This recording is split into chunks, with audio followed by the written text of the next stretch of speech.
Hey there, welcome back to Dishes and Wishes. I'm Philip and today is part 2 of the Harlequin story. Before we get into it, let's have a quick recap of what we said in part 1, which was basically that in 1936 springtime, F.W. Woolworth, the 5 and dime retail store chain on your high streets, commissioned a tableware line to be glazed in solid colours for their stores to be sold exclusively. Frederick, Rhead, the art director of the Laughlin China Company, set to work perfecting an Art Deco style shaped table service with cone-shaped hollowware pieces, acute angled handles and bands. The bands are the motif that tie all of the items together. All pieces contain that. Now, as you may remember, introduced the next year in 1937 in 4 original colours, one of which was developed specifically for the Harlequin line, and that is the Harlequin yellow. I'm going to show you the 4 original colours here just as a quick recap.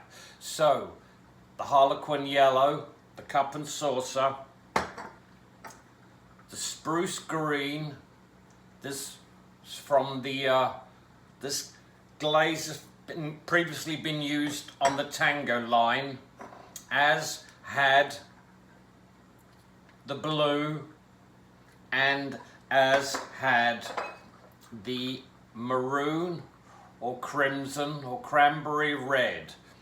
Now, before we move on, oh no, I'll keep that piece of information when it's a little more relevant. So there we are in 1937, and sales are immediately, they're good immediately. And so in 1938, Laughlin started to glaze Harlequin pieces for the stores in their red colour or orange colour. Some people call it radioactive red, but really it isn't radioactive at all, and any minutes of chemicals that may be in there are going to harm you, I'm sure, a lot less than the junk you eat on a daily basis. But let's not get sidetracked. So, the red was also on Tango. It was also a fiesta colour. So, it may well have been prompted to be decorated on Harlequin as a response to its red sales on other lines. But here it is. I have the red teapot there. You can see we looked yesterday at the blue teapot, and this one is exactly the same. They're 36 ounces. There's the acute angled handles. There's the little deco motif there, quarter circle in this case, and the bands that bind the set together. There's the lid with the hole for the steam. I don't know if you've tried to get a cup of tea in a restaurant in the last 20 years, but they don't use boiling water. That causes a white film on the top of your tea. English people don't like that. This hole presupposes that you're actually going to use boiling water. It was manufactured and dreamt up in a time when people were responsible for themselves and, you know, didn't touch hot things. Anyway, here is the covered vegetable bottom.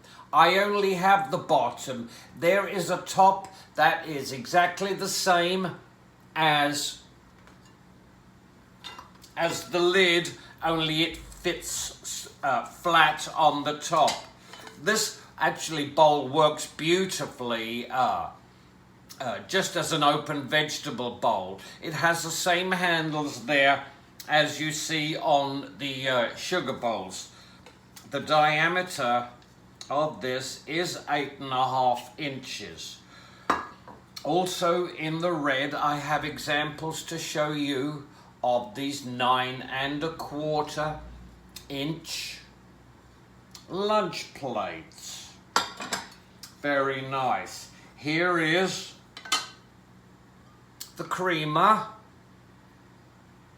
There's the inside, beautiful there. Absolutely. And here is the little dish. It's for berry bowl. It's a berry bowl or whatever, a dessert dish.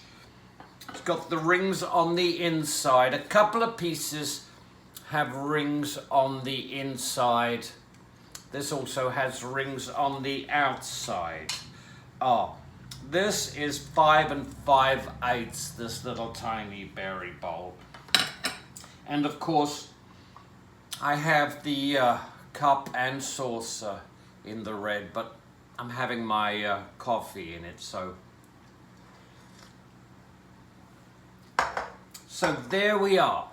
And that's the red. So now it's 1938, and we have 5 colors. We have the red, the Harlequin yellow, the spruce green, the mauve blue, and the maroon crimson red. In 1938, Laughlin, Frederick, Rhead, and the gang, to be exact, had been developing a new turquoise glaze. Turquoise was introduced onto Harlequin the following year, 1939. Harlequin was introduced, bringing the number of colors that you could obtain open stock from F.W. Woolworth to 6. Here is an oval platter. There were 16 original pieces, including a double egg cup. Woolworth always wanted whoever made their dinnerware lines to have a double egg cup. So some lines that you wouldn't expect. Having a double egg cup is indicative of a fairly well-developed line. So having a double egg cup on a relatively short line, that is not a lot of numbers, was an oddity. But, F.W. Woolworth paid lots of money, so if they wanted a double egg cup they were going to get. This platter is 13 inches long and 10.25 inches wide, and there are the beautiful rings. On the back side you can see where it stood in 3 points there. 1, 2, and 3. That's where it stood on the little metal thing in the oven while it was getting heated and cooled down. So that's the 13-inch platter. And here is another new item, the flat soup. Here it is. There's its inner rings there. There's the bottom of it. And you can see its marks there. 1, 2, and 3. This flat soup is 8.5 inches in diameter. Here's another piece I'm showing you for the first time. I would call this an oval vegetable bowl, an oval serving bowl. There are the inner rings, and there's the bottom and the outside. Here's the marks there, 1 there, and there's 2, and there's 3. Yeah, beautiful piece. This, some people call this a baker. It's 9.25 inches long, and it's 7 inches wide. And there it is. I also have a turquoise creamer.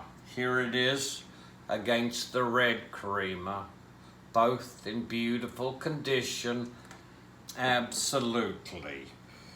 I also have a 9¼ inch lunch plate in turquoise.